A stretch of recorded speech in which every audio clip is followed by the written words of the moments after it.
परमात्मने नमः। अथ द्वादशोऽध्यायः भक्तियोगः। अर्जुन उवाच एवं सततयुक्ता ये भक्तास्त्वां पर्युपासते ये चाप्यक्षरमव्यक्तं तेषां के योगवित्तमाः। श्रीभगवानुवाच मय्यावेश्य मनो ये मां नित्ययुक्ता उपासते श्रद्धया परयोपेताः ते मे युक्ततमा मताः। ये त्वक्षरमनिर्देश्यम् अव्यक्तं पर्युपासते सर्वत्र गमचिन्त्यं च कूटस्थमचलं ध्रुवम् संयम्येन्द्रियग्रामं सर्वत्र समबुद्धयः ते प्राप्नुवन्ति मामेव सर्वभूतहिते रताः। क्लेशो विगतस्तेषाम् अव्यक्तासक्तचेतसाम् अव्यक्ता हि गतिर्दुःखम् येनवद्भिरव्याप्यते। ये तु सर्वाणि कर्माणि मयि सन्न्यस्य मत्पराः अनन्येनैव योगेन मां ध्यायन्त उपासते तेषामहं समुद्धर्ता मृत्युसंसारसागरात्। भवामि न चिरात् पार्थ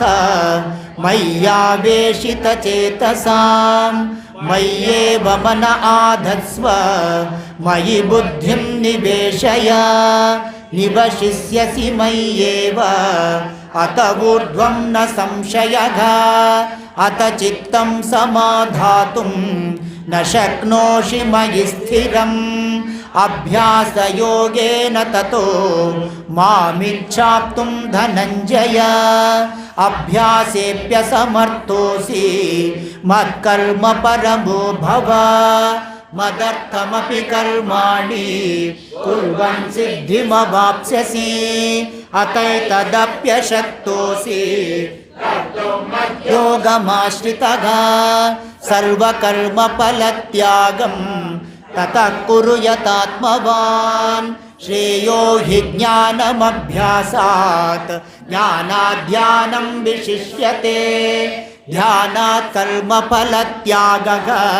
त्यागात् शान्तिरनन्तरम्। अद्वेष्टा सर्वभूतानां मैत्रः करुण एव च निर्ममो निरहङ्कारः समदुःखसुखक्षमी सन्तुष्टः सततं योगी यतात्मा दृढनिश्चयः। मय्यर्पितमनो बुद्धिः यो मद्भक्तः स मे प्रियः। यस्मान्नो द्विजते लोको लोकान्नो द्विजते च यः। मुक्तो यः स च मे प्रियः अनपेक्षः शुचिर्दक्षः उदासीनो गतव्यतः सर्वारम्भपरित्यागी यो मद्भक्तः स मे प्रियः। यो न हृष्यति न द्वेष्टि न शोचति न काङ्क्षति शुभाशुभपरित्यागी भक्तिमान् यः स मे प्रियः। समशत्रौ च मित्रे च तथा मानावमानयोः शीतोष्णसुखदुःखेषु समः सङ्गविवर्जितः तुल्यनिन्दास्तुतिर्मौनी सन्तुष्टो येन केनचित् अनिकेतस्थिरमतिः भक्तिमान् मे प्रियो नरः। ये तु धर्म्यामृतमिदं यतोक्तं पर्युपासते श्रद्धाना मत्परमा भक्तास्तेतीव मे प्रियाः। ॐ तत्सदिति श्रीमद्भगवद्गीतासु उपनिषत्सु ब्रह्मविद्यायां योगशास्त्रे श्रीकृष्णार्जुनसंवादे भक्तियोगो नाम द्वादशोऽध्यायः। हरिः ओं तत्सत्। श्रीकृष्णार्पणमस्तु। परमात्मने नमः। अथ त्रयोदशोऽध्यायः क्षेत्रक्षेत्रज्ञविभागयोगः। श्रीभगवानुवाच इदं शरीरं कौन्तेय क्षेत्रमित्यभिधीयते एतद्यो वेत्ति तं प्राहुः क्षेत्रज्ञ इति तद्विदः। क्षेत्रज्ञं चापि मां विद्धि सर्वक्षेत्रेषु भारत। क्षेत्रक्षेत्रज्ञयो ज्ञानं यत्तज्ज्ञानं मतं मम तत्क्षेत्रं यच्च यादृक् च यद्विकारि यतश्च यत् स च यो यत्प्रभावश्च तत्समासेन मे शृणु। ऋषिभिर्बहुधा गीतं ब्रह्मसूत्रपदैश्चैव हेतुमद्भिर्विनिश्चितैः महाभूतान्यहङ्कारो बुद्धिरव्यक्तमेव च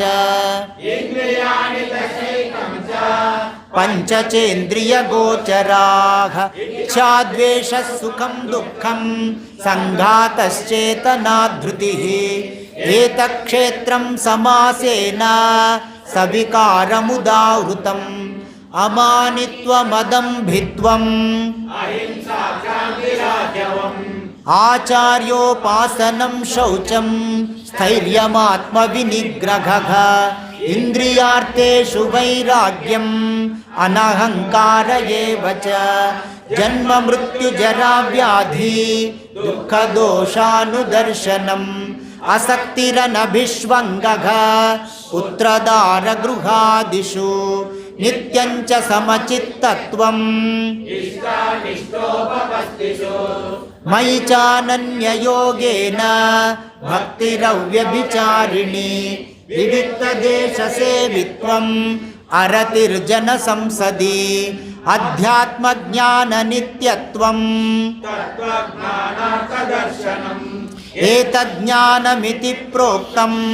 अज्ञानं यदतोऽन्यथा ज्ञेयं यत्तत् प्रवक्ष्यामि यज्ञात्वामृतमश्नुते अनादिमत्परं ब्रह्म न सत्तन्नासदुच्यते सर्वतः पाणिपादं तत्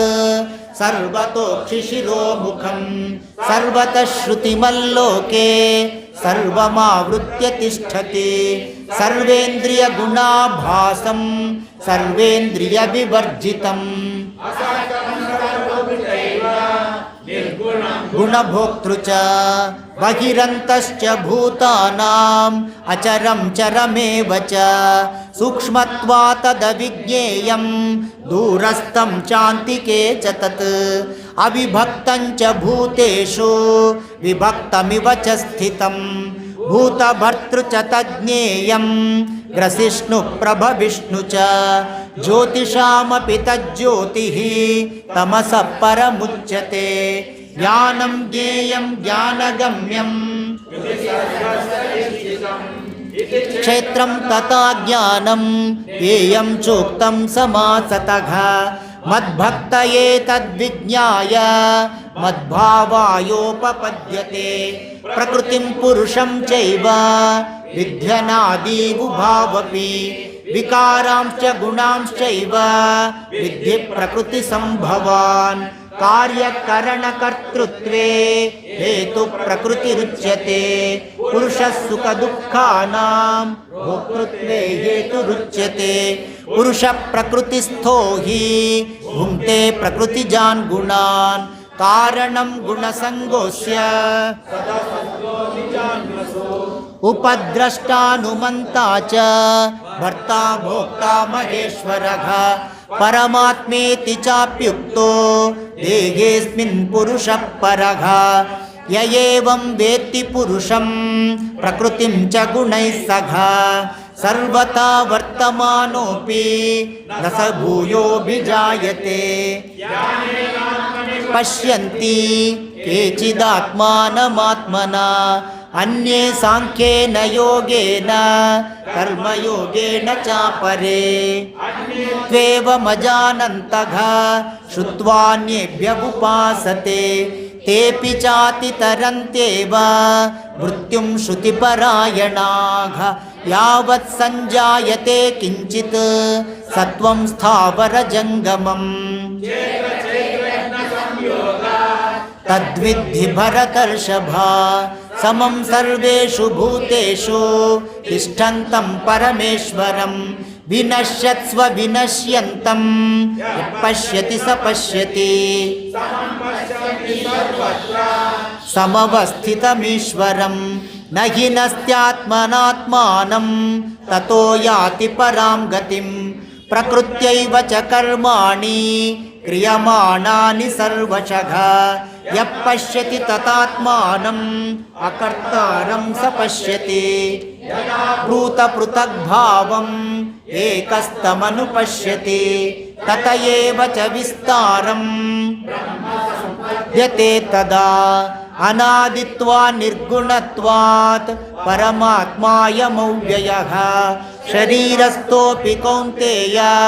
न करोति न लिप्यते आकाशं नोपलिप्यते सर्वत्रावस्थितो देहे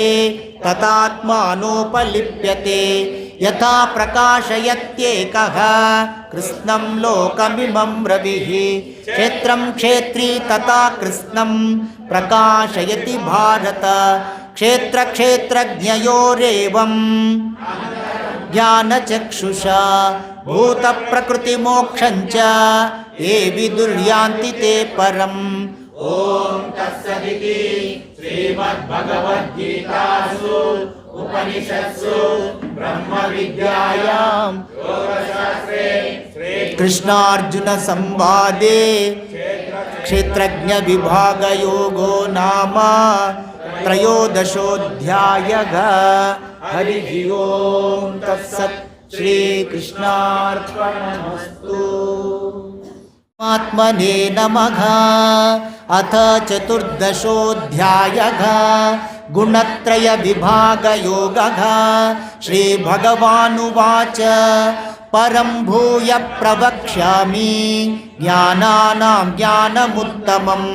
यज्ञात्वा मुनयः सर्वे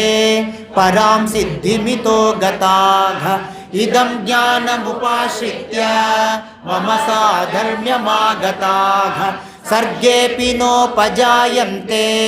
प्रलये न व्यतन्ति च मम योनिर्महद्ब्रह्मा तस्मिन् गर्भं ददाम्यहं सम्भवः सर्वभूतानां सर्वयोनिषु कौन्तेय मूर्तयः सम्भवन्ति याः तासां ब्रह्म महद्योनिः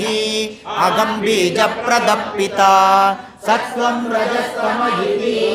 गुणा प्रकृतिसम्भवाः निबध्नन्ति महाबाहो तत्र सत्त्वं निर्मलत्वात् प्रकाशकमनामयम् सुखसङ्गेन बध्नाति ज्ञानसङ्गेन चानघ रजो रागात्मकं विद्धि तृष्णासङ्गसमुद्भवम् तन्निबध्नाति कौन्तेय कर्मसङ्गेन देहिनं तमस्त्वज्ञानजं विद्धि मोहनं सर्वदेहिनां प्रमादालस्य निद्राभिः सत्त्वं सुखे संजयति रजः कर्मणि भारत ज्ञानमावृत्य तु तमः प्रमादे संजयत्युत रजस्तमश्चाभिभूय सत्त्वं भवति भारत तमश्चैव तमस्सत्त्वं रजस्तथा सर्वद्वारेषु देहेऽस्मिन् प्रकाशमुपजायते ज्ञानं यदा तदा विद्वान् विवृद्धं सत्त्वमित्युत लोभप्रवृत्तिरारम्भः कर्मणामशमस्पृहा रजस्येतानि जायन्ते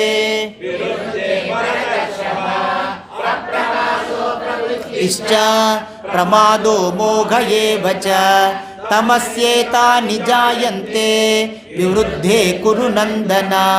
यदा सत्त्वे प्रवृद्धे तु प्रलयं याति देहभृत् तदोत्तमविदां लोकान् अमलान् प्रतिपद्यते रजसि प्रलयं गत्वा कर्मसङ्गिषु जायते तथा प्रलीनस्तमसि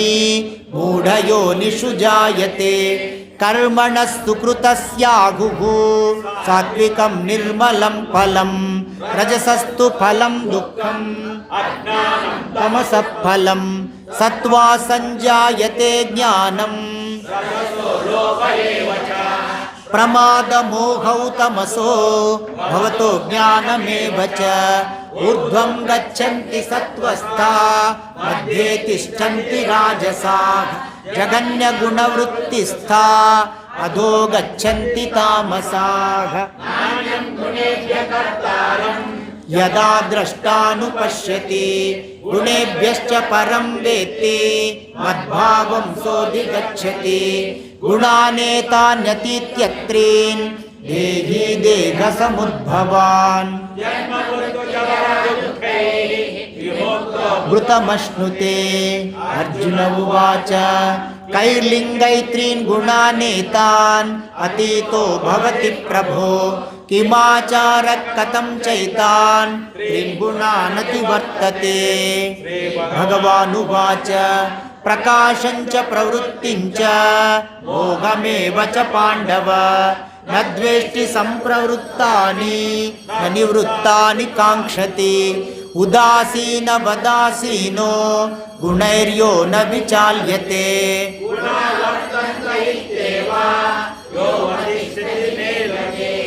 समदुःखसुखस्वस्थः समलोष्टाश्मकाञ्चनः तुल्यप्रिया प्रियो धीरः तुल्यनिन्दात्मसंस्तुतिः मानावमानयोस्तुल्यः तुल्यो मित्रारिपक्षयो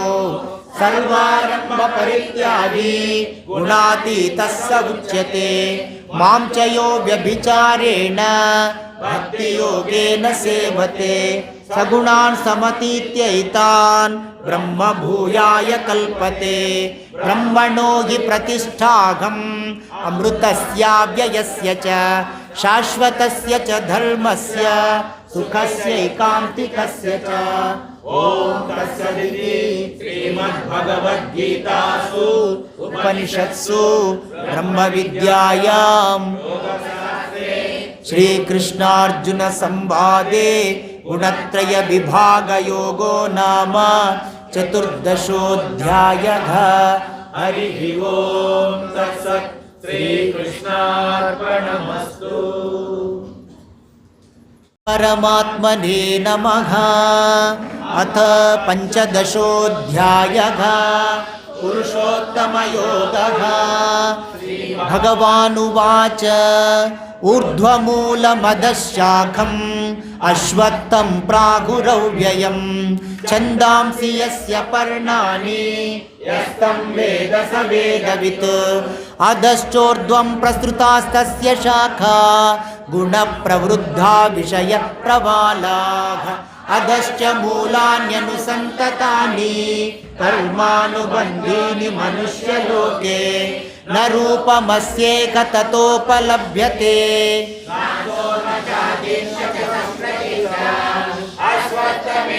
सुविरूढमूलम् असङ्गशस्त्रेण दृढेन छित्त्वा ततः पदं तत्परिमार्गितव्यम् यस्मिन् गता न निवर्तन्ति भूयः तमेव चाद्यं पुरुषं प्रपद्ये यतः प्रवृत्तिः प्रसृता पुराणी निर्माणमोहाजितसङ्गदोषा अध्यात्मनित्या विनिवृत्तकामाः द्वन्द्वैर्विमुक्ता सुखदुःखसङ्गैः गच्छन्त्यमूढा पदमव्ययं तत् न तद्भासयते सूर्यो न शशाङ्को न पावकः यद्गत्वा न निवर्तन्ते तद्धाम परमं मम ममैवांशो जीवलोके षष्ठानीन्द्रियाणि प्रकृतिस्थानि कर्षति शरीरं यदवाप्नोति यच्चाप्युत्क्रामतीश्वरः गृहीत्वैतानि संयाति वायुर्गन्धानि वाशयात् श्रोत्रं चक्षुस्पर्शनं च रसनं घ्राणमेव च अधिष्ठाय मनश्चायं विषयानुपसेवते उत्क्रामन्तं स्थितं वापि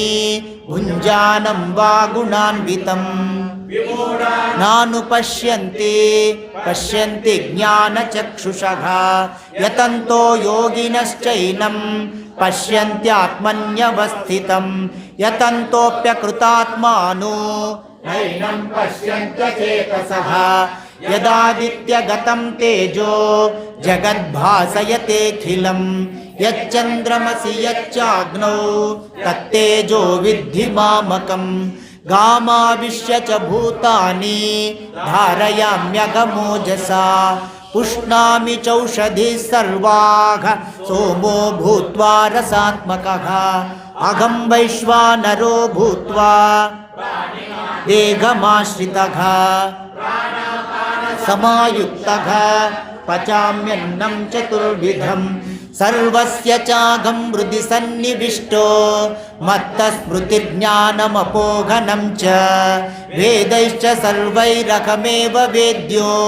वेदान्तकृद्वेदविदेव चाहं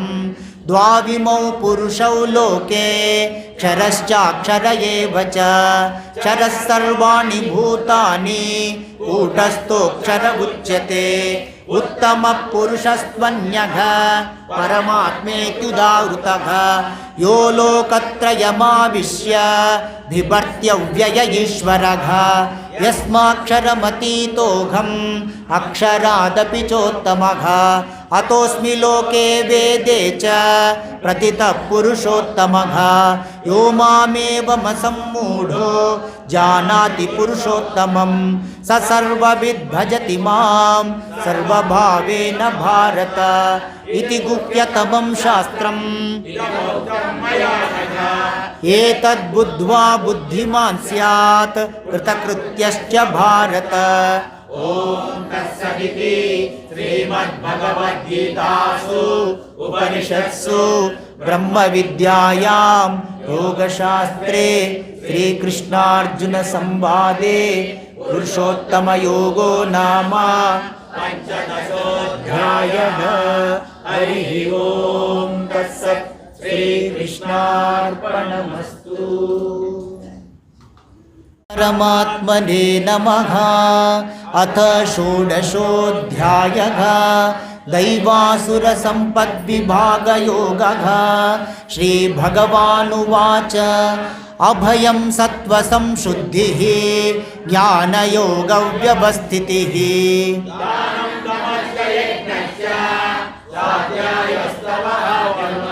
अहिंसा सत्यमक्रोधः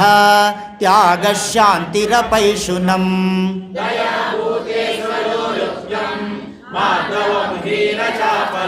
तेजक्षमा धृतिः शौचम् अद्रोहो नातिमानिता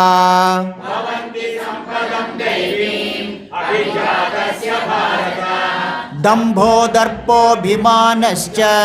क्रोधः पारुष्यमेव च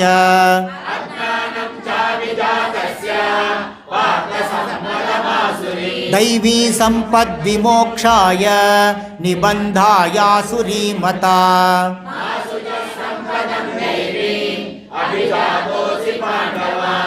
द्वौ भूतसर्गौ लोकेऽस्मिन् दैव आसुर एव च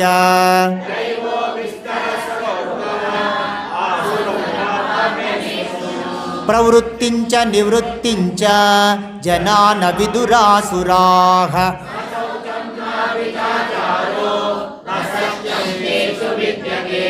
असत्यमप्रतिष्ठं ते जगदाहुरनीश्वरम्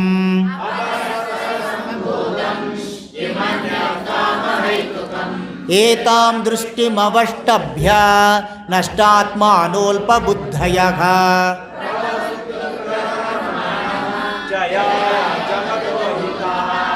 काममाश्रित्य दुष्पूरं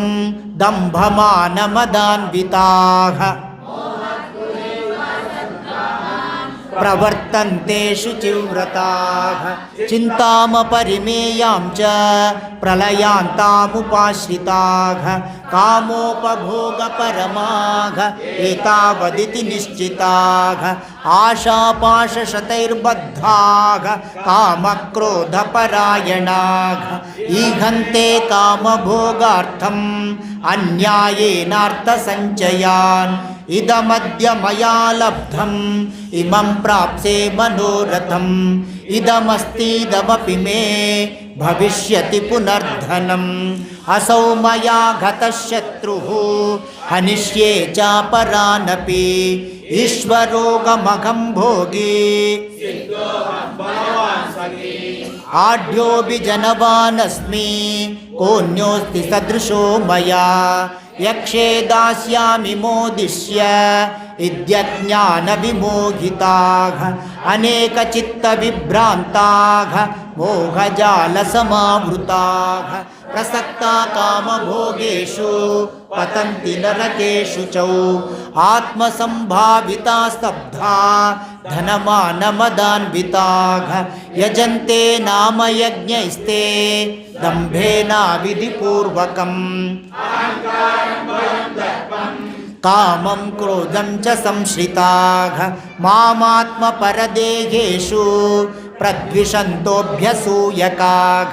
तानघं द्विषतः क्रूरान् संसारेषु नराधमान् क्षिपाम्यजस्रमशुभान् आसुरीष्वेव योनिषु आसुरीं योनिमापन्ना मूढा जन्मनि जन्मनि मामप्राप्यैव कौन्तेय ततो यान्त्यधमां गतिं त्रिविधं नरकस्येदं द्वारं नाशनमात्मनः कामक्रोधस्तथा लोभः तस्मादेतत्त्रयं त्यजे एतैर्विमुक्तः कौन्तेय तमोद्वारैस्त्रिभिर्नरः श्रेयः ततो याति परां गतिं यशास्त्रविधिमुत्सृज्य वर्तते कामकारतः न स सिद्धिमवाप्नोति न सुखं न परां गतिं तस्मात् शास्त्रं प्रमाणं ते कार्याकार्यव्यवस्थितौ ज्ञात्वा शास्त्रविधानोक्तं कर्म कर्तुमिहार्हसि। ओम तत्सदिति श्रीमद्भगवद्गीतासु उपनिषत्सु ब्रह्मविद्यायां योगशास्त्रे श्रीकृष्णार्जुनसंवादे दैवासुरसम्पद्विभागयोगो नाम षोडशोऽध्यायः। हरिः ओम तत्सत् श्रीकृष्णार्पणमस्तु। परमात्मने नमः। अथ सप्तदशोऽध्यायः। श्रद्धात्रयविभागयोगः। अर्जुन उवाच ये शास्त्रविधिमुत्सृज्य यजन्ते श्रद्धयान्विताः तेषां निष्ठा तु का कृष्ण सत्त्वमागो रजस्तमः। श्रीभगवानुवाच त्रिविधा भवति श्रद्धा देहिनां सा स्वभावजा सात्विकी राजसी चैव तामसी चेति तां शृणु। सत्त्वानुरूपा सर्वस्य श्रद्धा भवति भारत।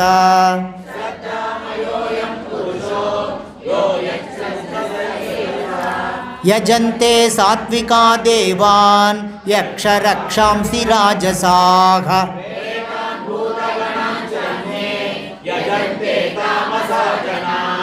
अशास्त्रविहितं घोरं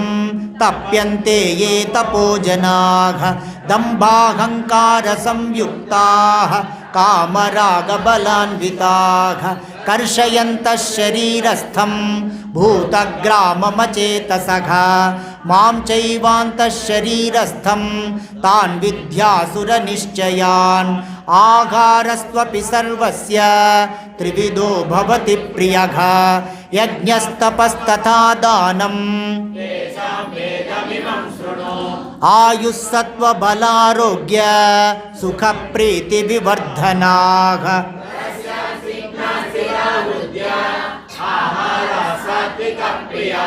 कट्वं ललवणात्युष्ण तीक्ष्णरूक्षविदाहिनः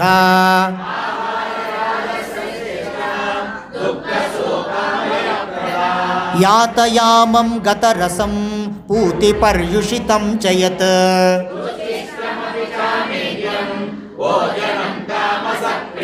अफलाकाङ्क्षिभिर्यज्ञो विधिदृष्टो य युज्यते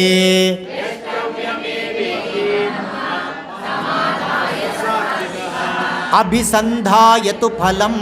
दम्भार्थमपि चैव यत्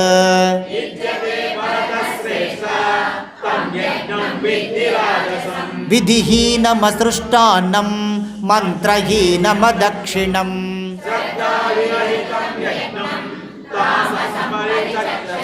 देवद्विजगुरुप्राज्ञ पूजनं शौचमार्जवम्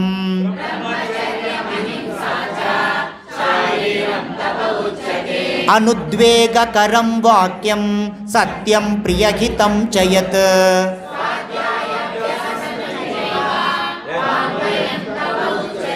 मनःप्रसादः सौम्यत्वं मौनमात्मविनिग्रहः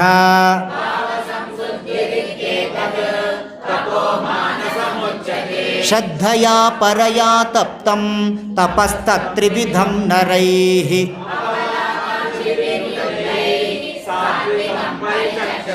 सत्कारमानपूजार्थं तपोदम्भेन चैव यत् क्रियते तदिह प्रोक्तं राजसं चलमध्रुवं मूढग्राहेणात्मनो यत् परस्योत्सादनार्थं वा तत्तामसमुदाहुतं दातव्यमिति यद्दानं दीयतेऽनुपकारिणे देशे काले च पात्रे च यत्तु प्रत्युपकारार्थं फलमुद्दिश्य वा पुनः दीयते च परिक्लिष्टं तद्दानं राजसंस्मृतम् अदेशकाले यद्दानम् अपात्रेभ्यश्च दीयते असत्कृतमवज्ञातं तत्तामसमुदाहुतम् ॐ तत्सदिति निर्देशो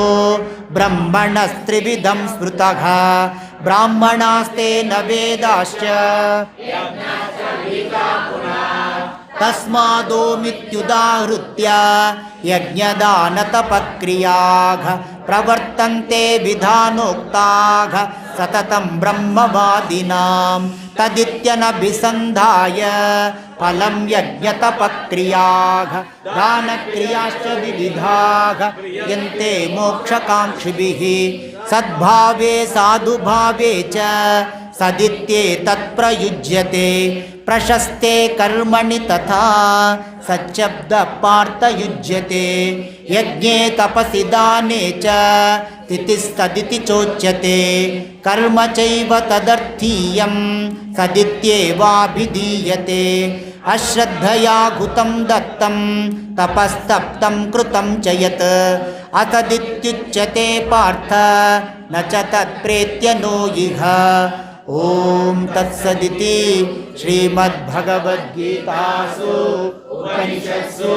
ब्रह्मविद्यायां योगशास्त्रे श्रीकृष्णार्जुनसंवादे श्रद्धात्रयविभागयोगो नाम सप्तदशोऽध्यायः। हरिः ओं तत्सत्। श्रीकृष्णार्पणमस्तु। परमात्मने नमः। अथ अष्टादशोऽध्यायः। मोक्षसन्न्यासयोगः। अर्जुन उवाच सन्न्यासस्य महाबाहो तत्त्वमिच्छामि वेदितुं त्यागस्य च ऋषिकेश पृथक् केशिनिषूदन। श्रीभगवानुवाच काम्यानां कर्मणां न्यासं सन्न्यासं कवयो विदुः सर्वकर्मफलत्यागं प्राहुस्त्यागं विचक्षणाः। त्याज्यं दोषवदित्येके कर्म प्राहुर्मनीषिणः। यज्ञदानतपः कर्म न त्याज्यमिति चापरे। निश्चयं शृणु मे तत्र त्यागे भरतसत्तमा। त्यागो हि पुरुषव्याघ्र त्रिविधः सम्प्रकीर्तितः यज्ञदानतपः कर्म न त्याज्यं कार्यमेव तत् यज्ञो दानं तपश्चैव एतान्यपि तु कर्माणि सङ्गं त्यक्त्वा फलानि च कर्तव्यानीति मे पार्थ निश्चितं मतमुत्तमम् नियतस्य तु सन्न्यासः कर्मणो नोपपद्यते मोघात् तस्य परित्यागः तामसः परिकीर्तितः दुःखमित्येव यत्कर्म कायक्लेशभयात् त्यजेत् स कृत्वा राजसं त्यागं नैव त्यागफलं लभेत् कार्यमित्येव यत्कर्म नियतं क्रियतेऽर्जुन सङ्गं त्यक्त्वा फलं चैव सत्यागः सात्विको मतः न द्वेष्ट्य कुशलं कर्म कुशलेनानुषज्यते त्यागी सत्त्वसमाविष्टो मेधावी छिन्न संशयः न हि देहभृता शक्यं यस्तु कर्मफलत्यागी सत्यागीत्यभिधीयते अनिष्टमिष्टं मिश्रञ्च त्रिविधं कर्मणः फलं भवत्यत्यागिनां प्रेत्य न तु सन्न्यासिनां क्वचित् पञ्चैतानि महाबाहो कारणानि निबोध मे साङ्ख्ये कृतान्ते प्रोक्तानि सिद्धये सर्वकर्मणाम् अधिष्ठानं तथा कर्ता करणं च पृथग्विधं विविधाश्च पृथक् चेष्टा दैवं चैवात्र पञ्चमं शरीरवाङ्मनोभिर्यत् कर्म प्रारभते नरः न्यायं वा विपरीतं वा तवः तत्रैवं सति कर्तारम् आत्मानं केवलं तु यः पश्यत्यकृतबुद्धित्वात् न स पश्यति दुर्मतिः यस्य नाघं कृतो भावो बुद्धिर्यस्य न लिप्यते अत्वापि स इमान् लोकान् न हन्ति न निबध्यते ज्ञानं ज्ञेयं परिज्ञाता त्रिविधा कर्म चोदना करणं कर्म कर्तेति त्रिविधः कर्म संग्रहः ज्ञानं कर्म च कर्ता च त्रिधैव गुणभेदतः प्रोच्यते गुणसंख्याने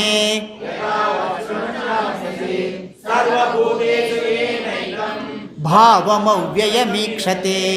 अविभक्तं च वृत्तेषु तज्ज्ञानं विद्धि सात्विकं पृथक्त्वेन तु यज्ञानं नानाभावान् पृथग्विधान् वेत्ति सर्वेषु भूतेषु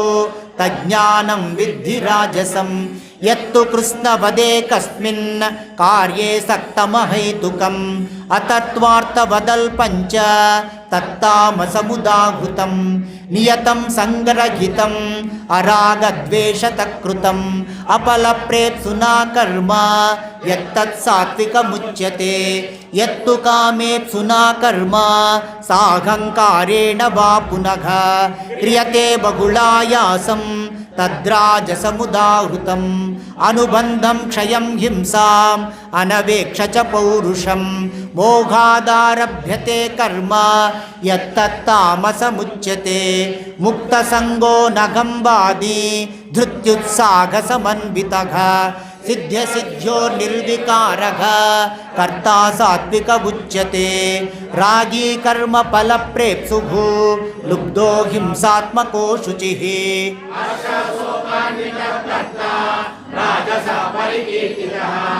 अयुक्तः प्राकृतस्तब्धः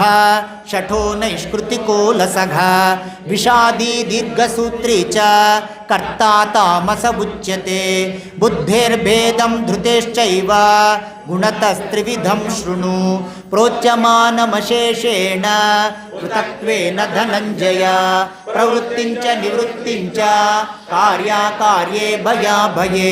बन्धं मोक्षं च या वेत्ति बुद्धिः सा पार्थ सात्विकी यया धर्ममधर्मं च कार्यं च अकार्यमेव च अयतावत् प्रजानाति अधर्मं धर्ममिति या मन्यते तमसा वृता सर्वार्थान् विपरीतांश्च बुद्धिः सा पार्थ तामसी धृत्या यया धारयते मनः प्राणेन्द्रियक्रियाः योगेनाव्यभिचारिण्या धृतिः सा पार्थ सात्विकी यया तु धर्मकामार्थान् धृत्या धारयते अर्जुन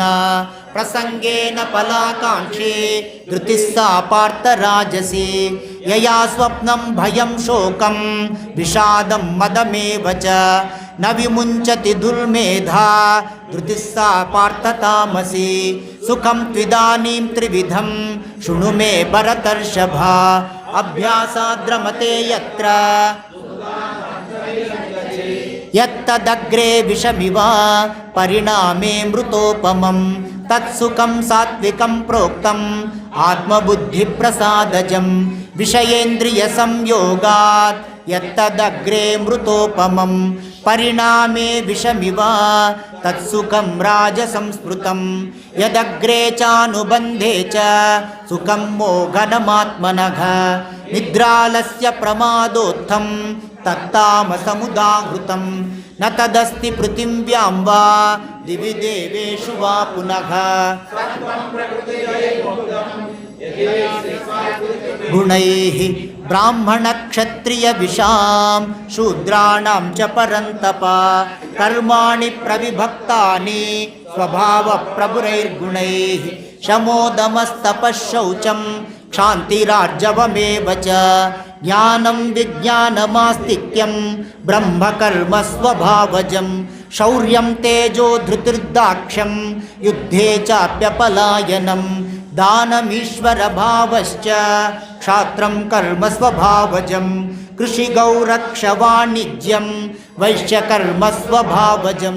परिचर्यात्मकं कर्म शूद्रस्यापि स्वभावजं स्वे स्वे कर्मण्यभिरतः संसिद्धिं लभते नरः स्वकर्मनिरतसिद्धिं यथा विन्दति तच्छृणु यतः प्रवृत्तिर्भूतानां येन सर्वमिदं ततं स्वकर्मणा तमभ्यर्च्य सिद्धिं विन्दति मानवः श्रेयान् स्वधर्मो विगुणः परधर्मा स्वनुष्ठितात् स्वभावनियतं कर्म कुर्वन्नाप्नोति किल्बिषं सहजं कर्म कौन्तेय सदोषमपि न त्यजेत् सर्वारम्भा हि दोषेण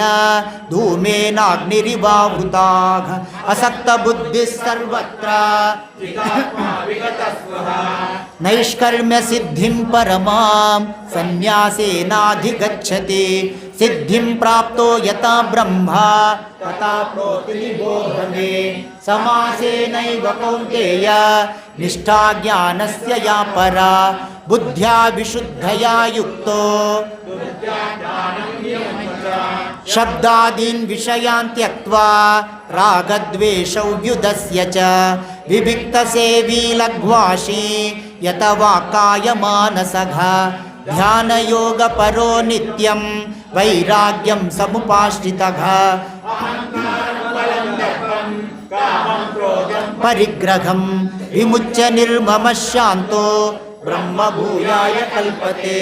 ब्रह्मभूतप्रसन्नात्मा न शोचति न काङ्क्षति समः सर्वेषु भूतेषु मद्भक्तिं लभते परां भक्त्या मामभिजानाति यावान्यश्चास्मि तत्त्वतः ततो मां तत्त्वतो ज्ञात्वा सर्वकर्माण्यपि सदा कुर्वाणो मद्व्यपाश्रयः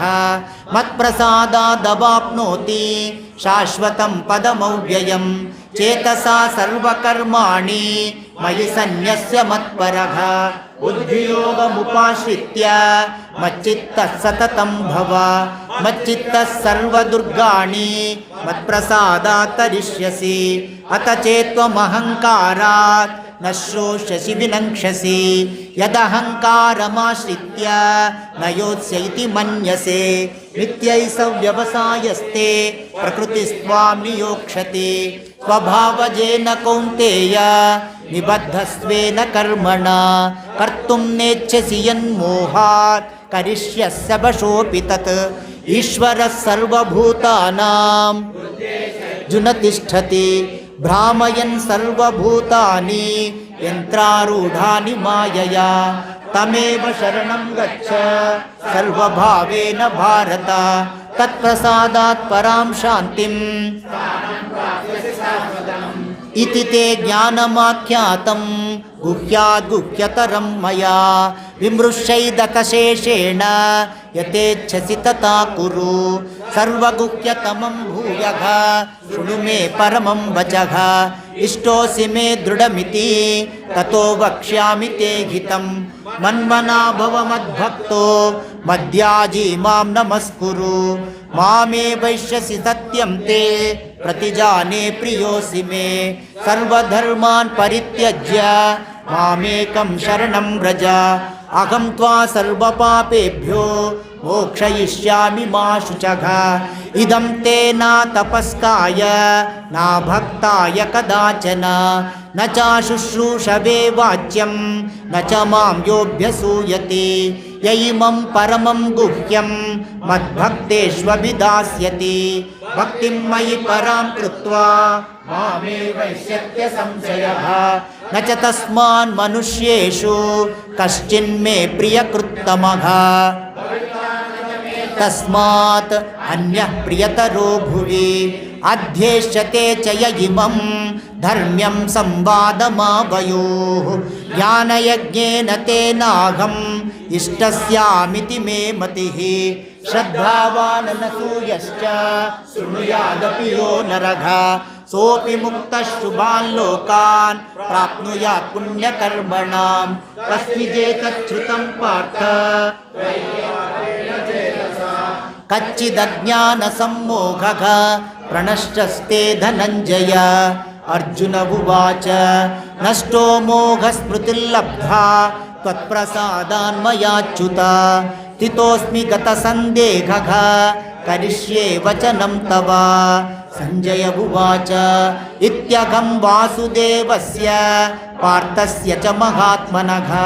ಸಂವಾದಮಿಮಮ ಶ್ರೌಷಂ ಅದ್ಭುತಂ ರೋಮಘರ್ಷಣಂ ವ್ಯಾಸಪ್ರಸಾದಾಚ್ಯುತವಾನ್ ಏತದ್ಗುಹ್ಯಮಹಂ ಪರಂ ಯೋಗಂ ಯೋಗೇಶ್ವರಾತ್ ಕೃಷ್ಣಾತ್ ಸಾಕ್ಷಾತ್ ಕಥಯತ ಸ್ವಯಂ ರಾಜನ್ ಸಂಸ್ಮೃತ್ಯ ಸಂವಾದಮಿಮಮದ್ಭುತಂ ಕೇಶವಾರ್ಜುನಯೋ ಪುಣ್ಯಂ ಹೃಷ್ಯಾಮಿ ಚ ಮುಹುರ್ಮುಹುಃ ತಚ್ಚ ಸಂಸ್ಮೃತ್ಯ ರೂಪಮತ್ಯದ್ಭುತಂ ಹರೇಃ ವಿಸ್ಮಯೋ ಮೇ ಮಹಾನ್ ರಾಜನ್ ಹೃಷ್ಯಾಮಿ ಚ ಪುನಃ ಪುನಃ ಯತ್ರ ಯೋಗೇಶ್ವರ ಕೃಷ್ಣೋ ಯತ್ರ ಪಾರ್ಥೋ ಧನುರ್ಧರಃ ತತ್ರ ಶ್ರೀ ವಿಜಯೋ ಭೂತಿಃ ಧ್ರುವಾನೀತಿರ್ಮತಿರ್ಮಮ ಯತ್ರ ಯೋಗೇಶ್ವರ ಕೃಷ್ಣೋ ಯತ್ರ ಪಾರ್ಥೋ ಧನುರ್ಧರಃ ತತ್ರ ಶ್ರೀ ವಿಜಯೋ ಭೂತಿಃ ಧ್ರುವಾನೀತಿರ್ಮತಿರ್ಮಮ ಯತ್ರ ಯೋಗೇಶ್ವರ ಕೃಷ್ಣೋ ಯತ್ರ ಪಾರ್ಥೋ ಧನುರ್ಧರಃ ತತ್ರ ಶ್ರೀ ವಿಜಯೋ ಭೂತಿಃ ಧ್ರುವಾನೀತಿರ್ಮತಿರ್ಮಮ ಓಂ ತತ್ಸದಿತಿ ಶ್ರೀಮದ್ಭಗವದ್ಗೀತಾಸು ಉಪನಿಷತ್ಸು ಬ್ರಹ್ಮವಿದ್ಯಾಯಾಂ ಯೋಗಶಾಸ್ತ್ರೇ ಶ್ರೀಕೃಷ್ಣಾರ್ಜುನ ಸಂವಾದೇ ಮೋಕ್ಷಸನ್ಯಾಸಯೋಗೋ ನಾಮ ಅಷ್ಟಾದಶೋಧ್ಯಾಯಃ ಹರಿಃ ಓಂ ತತ್ಸತ್ ಸರ್ವಂ ಶ್ರೀಕೃಷ್ಣಾರ್ಪಣಮಸ್ತು. ಕೃಷ್ಣ ಪರಮಾತ್ಮನೇ ನಮಃ. ಅಥ ಶ್ರೀ ಗೀತಾ ಮಾಹಾತ್ಮ್ಯಂ ಧರೋವಾಚ ಭಗವನ್ ಪರಮೇಶಾನ ಭಕ್ತಿರವ್ಯಭಿಚಾರಿಣಿ ಪ್ರಾರಬ್ಧಂ ಭುಜ್ಯಮಾನಸ್ಯ ಕಥಂ ಭವತಿ ಹೇ ಪ್ರಭೋ. ಶ್ರೀ ವಿಷ್ಣುರುವಾಚ ಪ್ರಾರಬ್ಧಂ ಭುಜ್ಯಮಾನೋಪಿ ಗೀತಾಭ್ಯಾಸರತಃ ಸದಾ ಸಮುಕ್ತ ಲೋಕೆ ಕರ್ಮಣಾ ನೋಪಲಿಪ್ಯತೆ ಮಹಾಪಾಪಾದಿಪಾಪಾನಿ ಗೀತಾಭ್ಯಾಸಂ ಕರೋತಿ ಚೇತ್ ಕ್ವಚಿತ್ ಸ್ಪರ್ಶಂ ನ ಕುರ್ವಂತಿ ನಳಿನಿ ದಳಮಂಭಸಾ. ಗೀತಾಯಾ ಪುಸ್ತಕಂ ಯತ್ರ ತತ್ರ ಸರ್ವಾಣಿ ತೀರ್ಥಾನಿ ಪ್ರಯಾಗಾದೀನಿ ತತ್ರ ವೈ सर्वे देवाश्च ऋषयो योगिनः पन्नगाश्च ये गोपाला गोपिका वापि भवपार्षदैः सहायो जायते शीघ्रम् यत्र गीता विचारश्च पठनं पाठनं श्रुतं तत्राहं निश्चितं पृथ्वी निवसामि सदैव हि गीताश्रयोऽहं तिष्ठामि गीता मे चोत्तमं गृहम् गीताज्ञानमुपाश्रित्य त्रीन् लोकान् पालयाम्यहम् गीता मे परमा विद्या ब्रह्मरूपा न संशयः अर्धमात्राक्षरा नित्या स्वनिर्व्याच्य पदात्मिका चिदानन्देन कृष्णेन प्रोक्ता स्वमुखतोऽर्जुनं वेदत्रयी परानन्द तत्त्वार्थज्ञानमञ्जसा योष्टादश जपे नित्यं नरो निश्चलमानसः ज्ञानसिद्धिं सलभते ततो याति परं पदं पाठे समर्थः सम्पूर्णे तदर्थं पाठमाचरेत् तदा गोदानजं पुण्यं त्रिभागं पठमानस्तु गङ्गास्नानफलं लभेत् षडंशं जपमानस्तु सोमयागफलं लभेत् एकाध्यायं तु यो नित्यं पठते भक्तिसंयुतः रुद्रलोकमवाप्नोति गुणो भूत्वा वसेच्चिरम् अध्यायश्लोकपादं वा नित्यं यः पठते नरः स याति नरतां यावत् मनुकालं वसुन्धरे गीताया श्लोकदशकं सप्तपञ्चचतुष्टयं द्वौ-त्रीनेकं तदर्थं वा श्लोकानां यः पठेन्नरः चन्द्रलोकमवाप्नोति वर्षाणामयुतं ध्रुवं गीतापाठसमायुक्तो मृतो मानुषतां व्रजेत् गीताभ्यासं पुनः कृत्वा लभते मुक्तिमुत्तमां गीतेत्युच्चारसंयुक्तो म्रियमाणो गतिं लभेत् गीतार्थश्रवणासक्तो महापापयुतोऽपि वा वैकुण्ठं समवाप्नोति विष्णुना सह मोदते ध्यायते नित्यं कृत्वा कर्माणि भूरिशः जीवन्मुक्तः स विज्ञेयो देहान्ते परमं पदं गीतामाश्रित्य बहवो भूभुजो जनकादयः निर्धूतकल्मषा लोके गीतायाताः परं पदं गीताया पठनं कृत्वा माहात्म्यं नैव यः पठेत् वृथा पाठो भवेत् तस्य शमयेव ह्युदाहृतः एतन्माहात्म्यसंयुक्तं गीताभ्यासं करोति यः स तत्फलमवाप्नोति दुर्लभां गतियाप्नुयात् सूत उवाच माहात्म्यमेतद्गीताया मया प्रोक्तं सनातनं गीतान्ते च पठेद्यस्तु यदुक्तं तत्फलं लभेत् हरिः ओं तत्सत् इति श्रीवराहपुराणे गीतामाहात्म्यं सम्पूर्णं हरिः ओं तत्सत् सर्वं श्रीकृष्णार्पणमस्तु।